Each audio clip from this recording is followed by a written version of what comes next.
नमस्कार बच्चों। आज इस प्रातकालीन वेला में कक्षा 12वीं का अगला अध्याय एक कविता है और उस कविता के बारे में हम पढ़ने जा रहे हैं। देखिए, ये जो सामने जो दृश्य आपके सामने जो दिखाई दे रहा है कि किसका दृश्य प्रतीत होता है। देखने पर ऐसा लगता है कि शायद सूरज उदय हो रहा है। तो ये प्रातःकालीन सूर्योदय के समय का जो वर्णन है, सुबह का जो वर्णन है, और इससे पहले का भी जो उगने से पहले भी जो आसमान में आभा छटक जाती है, उस समय का वर्णन है।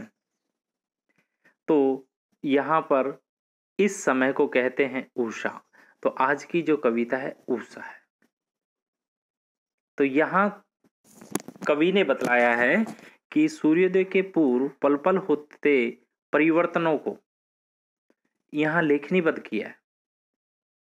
क्या लेखनीबद्ध करने, सूर्योदय से पूर्व पल पल जो परिवर्तन होते हैं आकाश में, उनको यहाँ पर लेखनीबद्ध किया, उन्हें शब्दबद्ध किया है।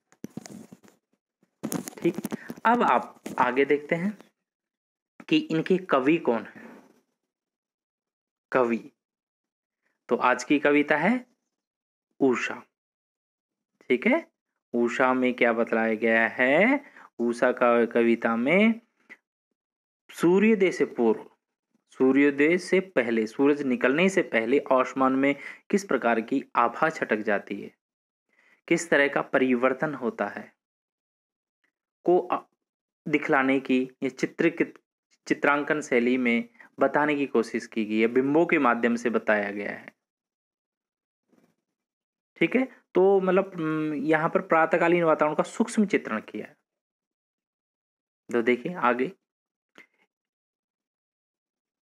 पाठ का प्रवेश। पाठ का प्रवेश करने से पहले हम इसके कवि के बारे में जानेंगे। तो कवि परिचय। कवि हैं शमशेर बहादुर सिंह। शमशेर बहादुर सिंह हिंदी साहित्य की नई कविता के प्रमुख कवि माने जाते हैं। नई कविता के प्रमुख कवि माने जाते हैं। इनका अज्ञे के तार सप्तक में महत्वपूर्ण स्थान है। जो 7 कवियों का समूह बनाया था, उनमें इनका महत्वपूर्ण स्थान है। तो इनका जन्म 13 जनवरी सन 1911 को उत्तराखंड के देहरादून में इनका एक साधारण मध्यवर्गीय परिवार में इनका जन्म हुआ। ठीक है, जब देहरादून में हुआ है तो ये प्रारंभिक शिक्षा भी देहरादून में हुई है। बिल्कुल सही है, तो इनकी प्रारंभिक शिक्षा देहरादून में हुई है। हाई स्कूल और इंटरमीडिएट की परीक्षा गोंडा से प्राप्त की है। इन्होंने बीए तथा एमए पूर्वार्ध यानी प्रीवियस की उच्च शिक्षा इलाहाबाद विश्वविद्यालय से प्राप्त की है, ग्रहण की है। इनकी प्रारंभ से ही चित्रकला में अधिक रुचि थी, जिसका प्रयोग इन्होंने अपनी रचनाओं में किया। जिसका प्रयोग अपनी रचनाओं में इन्होंने किया, मतलब चित्रांकन शैली में ये रचना किया करते थे। इन्होंने 2 वर्ष तक सुमित्रानंदन पंत के रूपाभ पत्र में कार्य किया। तो आपको पता है रूपाभ पत्र किसका था? सुमित्रानंदन पंत का। इसके बाद ये कहानी, नया साहित्य आदि पत्रिकाओं के संपादक मंडल में रहे। ये दिल्ली विश्वविद्यालय के उर्दू विभाग के कोर्स से संबंधित कार्य भी करते रहे। तत्पश्चात विक्रम विश्वविद्यालय उज्जैन में प्रेमचंद सर्जन पीठ के अध्यक्ष पद पर कार्यरत रहे और सन 1977 ईस्वी में चुका भी नहीं हूं काव्य संग्रह पर इन्हें साहित्य अकादमी पुरस्कार से अलंकृत किया गया। तो सन 1977 में चुका भी हूं नहीं मैं काव्य संग्रह पर इन्हें साहित्य अकादमी पुरस्कार से अलंकृत किया गया। ठीक है, इन्हें साहित्य की उत्कृष्टता के लिए कबीर सम्मान सहित अनेक पुरस्कारों से सम्मानित भी किया गया। अब देखो इनकी कुछ रचनाएं, कुछ कविताएं, कुछ और कविताएं। चुका भी हूं नहीं मैं, ये जो काव्य संग्रह था इसके लिए इन्हें साहित्य अकादमी पुरस्कार मिला। इतने पास अपने बात बोलेगी, काल तुझसे होड़ है मेरी, उर्दू हिंदी शब्दकोश का संपादन इन्हें किया। अब सम्मान की बात करते हैं। साहित्य अकादमी तथा कबीर सम्मान सहित अनेक पुरस्कारों से इसे सम्मानित किया गया और सन 1993 में दिल्ली में ये अपना महान साहित्य हिंदी जगत को सौंपकर चिंद्र निद्रा में लीन हो गए। मतलब ये इनका देहावसान हुआ सन 1993 में, इनका क्या हुआ, देहावसान हो गया।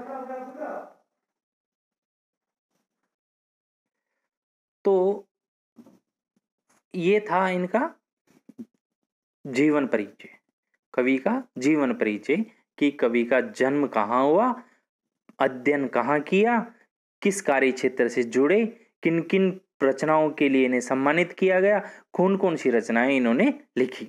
तो ये हमें कवि परिचय के बारे में जानना, और ये इनके छाया चित्र है, इनका फोटो चित्र है, इनका व्यक्तित्व इस प्रकार का था जो आपके सामने है। अगर पूछा जाए कि व्यक्तित्व किसका है तो शायद आप पहचान जाएंगे कि ये फोटो है जो शमशेर बहादुर सिंह जी का है। अब देखते हैं उषा कविता में भोरकालीन सौंदर्य के रंगरूप वातावरण का सूक्ष्म चित्रण किया है। यानी भोरकालीन यानी सुबह के समय में, अर्ली इन द मॉर्निंग, मतलब सूर्योदय से पहले के सौंदर्य के रंग रूप वातावरण का जो सूक्ष्म चित्रण किया गया है।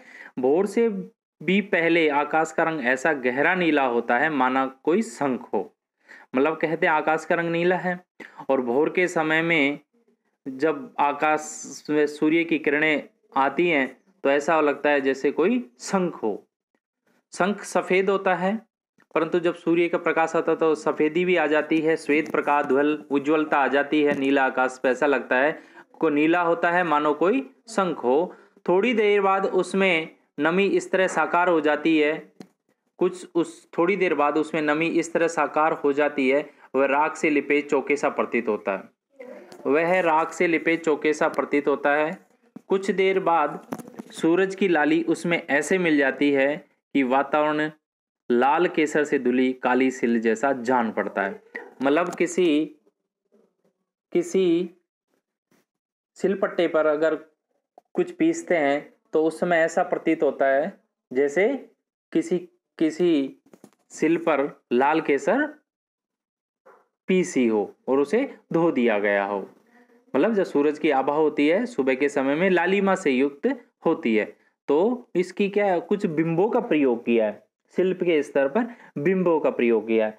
तो यहाँ पर बिंब धर्मी कवि के रूप में उनकी पहचान होती है, बिंब धर्मी कवि के रूप में।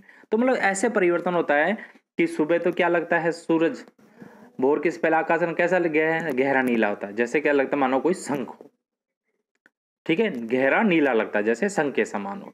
थोड़ी देर बाद उसमें नमी इस तरह साकार हो जाती है, नमी ऐसी प्रतीत होती है जैसे कोई गृहिणी है जो अपने चूल्हे चौके को लीप के प्रतीत हुई है, जो अभी सूखा नहीं है, थोड़ा गीला प्रतीत होता है। क्यों? क्योंकि वातावरण की नमी के कारण। कुछ देर बाद सूरज की लाली उसमें ऐसे मिल जाती है जैसे वातावरण लाल केसर से धुली काली सिल जैसा जान पड़ता है, जैसे किसी सिल पर लाल केसर पीसी गई हो और उसे धो दिया गया हो। यूं लगता है मानो काली स्लेट पर, अभी दूसरा ऐसे भी लगता है जन काली स्लेट पर किसी ने लाल खड़िया चौक मिल दी हो। मतलब वो किसी काली स्लेट पर किसी बच्चे ने लाल खड़िया चौक मिल दी हो। तो मतलब उजास की तरफ, मतलब बच्चों के भविष्य की ओर बताया गया लाल खड़िया चौक मल दी हो। किसी बच्चे ने उस स्लेट पर उस पर लाल चौक से कुछ लिख दिया हो। कुछ देर बाद सूरज का प्रकाश प्रकट होता है, तब आकाश में उगती हुई श्वेतता यूं लगती है मानो जब सूरज प्रकट होता है तो जो उज्ज्वलता होती है आकाश में, जो उज्ज्वलता होती है उसको देखकर यूं लगता है मानो कोई नीले जल में किसी की गोरी देह झिलमिला रही हो। जैसे कोई नीला जल है उसमें कोई युवती का गोरा शरीर है जो झिलमिला रहा हो। सूर्योदय होने पर उषा का सारा सौंदर्य समाप्त हो जाता है। इस प्रकार उषा का सौंदर्य पल पल प्रतिपल बदलता रहता है। तो आपको ये बात समझ में आई कि इस उषा कविता में सूर्योदय से पूर्व पल पल होने वाले परिवर्तनों को बतलाया है कवि ने। ठीक है, तो यहां पर यह बताएंगे कि प्रातःकालीन वातावरण का सूक्ष्म चित्रण किया गया है। सवेरे आकाश का रंग नीले संग के समान था, फिर राख लिपे चोके जैसा हो गया। कुछ देर बाद ऐसे लगा जैसे काली सिल पर किसी ने केसर पीस दियो। फिर ऐसा लगा जैसे किसी स्लेट पर लाल खड़िया किसी ने मल दियो। और कुछ देर बाद जब सूरज प्रकट हुआ तो ऐसा लगा जैसे गोरी दे नीले आकाश रूपी जल में झिलमिलाने लगी हो और सूरज बाहर निकल आता है। और जब सूरज बाहर निकल आता है तो उषा का जादू टूट जाता है। मतलब सूर्योदय से पूर्व का समय क्या कहलाता है? Early in the morning Usha. ठीक है, जो सौंदर्य पर पल पल बदल रहा है, तेज प्रकाश आते ही वो क्या हो जाता है? समाप्त हो जाता है, समाप्त हो जाता है।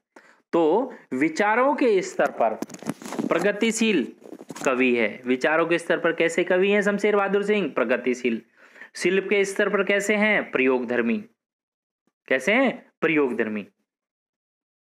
ठीक है, तो आप याद रखना, विचारों के स्तर पर प्रगतिशील, शिल्प के स्तर पर प्रयोगधर्मी कवि हैं। इन्होंने बिंब धर्मिता का प्रयोग अपनी कविता में किया है।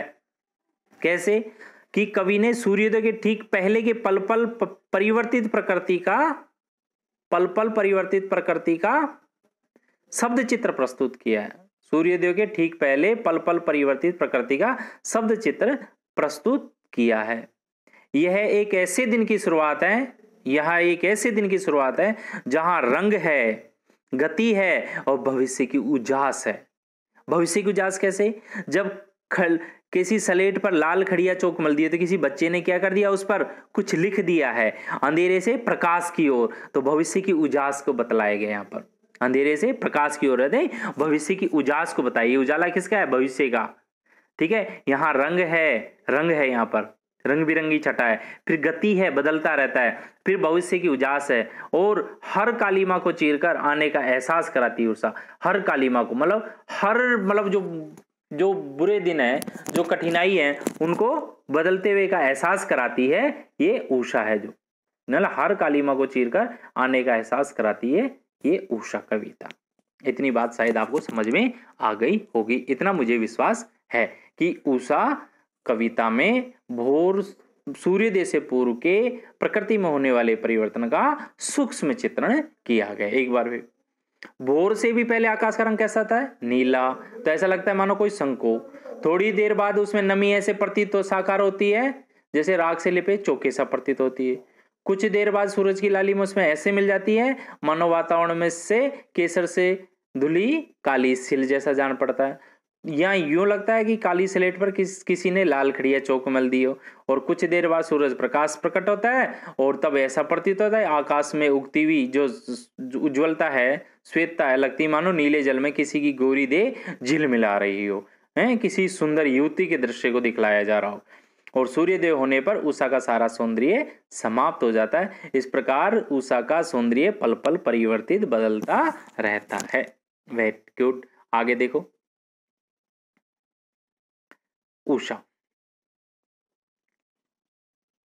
उषा कविता में प्रकृति में होने वाले परिवर्तन मानवीय जीवन चित्र बनकर उभरे हैं। तो मानवीय जीवन चित्र कैसे बतलाया है? मतलब ग्रामीण परिवेश में होने वाले जो परिवर्तनों को, होने वाले जो भी क्रियाकलाप होते हैं उनको ग्रामीण उपमानों के जरिए प्रस्तुत किया है। ठीक है, तो यहाँ एक गतिशील शब्द चित्रों को उपस्थित किया गया है जो नैसर्गिक प्रकृति की सुबह से जुड़ा है। ठीक है, गांव की सुबह में राख से लिपा हुआ चौका, मतलब राख से रात को गृहिणी होती है, खाना बनाने बाद लीप देती है, परंतु सुबह तक वो थोड़ा गीला रहता है। तो ऐसा लगता है गांव का कोई दृश्य है। समझ में आया? तो काली सिल पर या स्लेट पर खड़िया से नन्हे बच्चे लिखते हैं तो ये भी लगता है गांव के बच्चे स्लेट पर लिखते हैं, तो वहां भी गांव का वर्णन है। युवती का दृश्य है, भाई किसी में जल बर्ती लाई है या उसमें किसी दरिया में से, तो वह भी गांव का दृश्य है। तो यहाँ पर कुछ मानवीय जीवन चित्र बनकर उभरे, मतलब ग्रामीण जनजीवन की अभिव्यक्ति हुई है। यहाँ पर प्रकृति में होने वाला परिवर्तन मानवीय जीवन चित्र बनकर अभिव्यक्त हुआ। प्रस्तुत कविता उषा सूर्योदय के ठीक पहले के पल पल परिवर्तित प्रकृति का शब्द चित्र है। तो प्रस्तुत कविता उषा है, जो सूर्योदय के ठीक पहले के पल पल परिवर्तित प्रकृति का शब्द चित्र है। शमशेर ऐसे बिंबधर्मी कवि हैं जिन्होंने प्रकृति की गति को शब्दों से बांधने का अद्भुत प्रयास किया है। शमशेर ऐसे बिंबधर्मी कवि हैं जिन्होंने प्रकृति की गति को शब्दों में बांधने का अद्भुत प्रयास किया है। तो शमशेर एक ऐसे बिंबधर्मी कवि हैं जिन्होंने प्रकृति की गति को शब्दों में बांधने का अद्भुत प्रयास किया है। कवि भोर के आसमान का मूक दृष्टा नहीं है। कवि भोर के आसमान का मूक दृष्टा नहीं है। मूक मतलब चुपचाप नहीं देखता है, वह भोर की आसमानी गति को धरती के जीवन भरे हलचल से जोड़ने का सृष्टा भी है। देखो, दृष्टा और सृष्टा वर्णों को कितना अच्छा सामंजस्य किया है इन्होंने शब्दों का। तो मतलब कहते हैं कि भोर में होने वाले परिवर्तन को चुपचाप देखने वाला ही नहीं है। वो जो आसमानी जो गति होती है, जीवन धरती पर जो जीवन भरे हलचल होती है, धरती पर जो मानवीय क्रियाकलाप उनसे जोड़ता है, उनसे जोड़ने वाला सृष्टा है, एक क्रिएचर है, सामंजस्य बिठाता है। इसलिए वह सूर्योदय के साथ एक जीवंत परिवेश की कल्पना करता है। इसलिए वह सूर्योदय के साथ एक जीवंत परिवेश की कल्पना करता है जो गांव की सुबह से जुड़ता है, जो गांव की सुबह से जुड़ता है। वहां सिल है, राख से लिपा हुआ चौका है, स्लेट की कालीमा पर चौक से रंग मलते अदृश्य बच्चों के नन्हे हाथ हैं। अदृश्य बच्चों की मतलब एकदम से परिवर्तित हो जाता है, ऐसा लग रहा है कि अदृश्य बच्चे हैं, अदृश्य बच्चों के नन्हे हाथ हैं। यह एक नए दिन की शुरुआत है जहां रंग है, गति है, बहुत सी उड़ान उजास है। याद रखना इसको, जहां रंग है, गति है और बहुत सी उजास है, और हर कालीमा को चीरकर आने का एहसास कराती एक उषा है। हर कालीमा को चीरकर आने का एहसास कराती है। हर कालीमा को चीरकर आने का एहसास कराती है ये उषा। तो इस शमशेर बहादुर का काव्य व्यक्तिगत वैचारिक रूप से एक प्रगतिशील काव्य है। तो शमशेर का जो काव्य व्यक्तित्व कैसा है, प्रगतिशील कवि के रूप में। ठीक है, इसमें कवि और कलाकार की व्यक्तित्व को दर्शाती है, कवि और कलाकार की व्यक्तित्व को दर्शाती है। तो यहां तक मुझे विश्वास है कि आपको समझ में आ गया होगा। ठीक है, अब इससे आगे इतना बात आपको समझ में आ गई होगी। तो इसके बाद की जो बातें हैं ये कवि परिचय हम पढ़ चुके हैं, और इसके बाद का जो वर्णन है, जो कविता का भावार्थ है, वो अगले वीडियो में हम विस्तार से समझेंगे। आप इस कविता को लिखना है, कॉपी में लिखना है। लिखने के बाद कवि का परिचय आपको लिखना है। ठीक, जब आप कविता को लिख लेंगे अच्छे से तो बहुत कुछ आपको उसमें समझ में आ जाएगा। और आपको ये बता दें, इसमें एक ब्रैकेट के माध्यम से, कोष्टक के माध्यम से बतलाया गया है। कोष्टक कब बतलाए जाते हैं, जब किसी बात विस्तार से बतलाने के लिए या किसी बात को स्पष्ट तरीका से बतलाने के लिए, उस पर ज्यादा जोर देने के लिए, दिखलाने के लिए इसका प्रयोग किया जाता है। ठीक है, तो आगे हम अगले वीडियो पढ़ेंगे। धन्यवाद।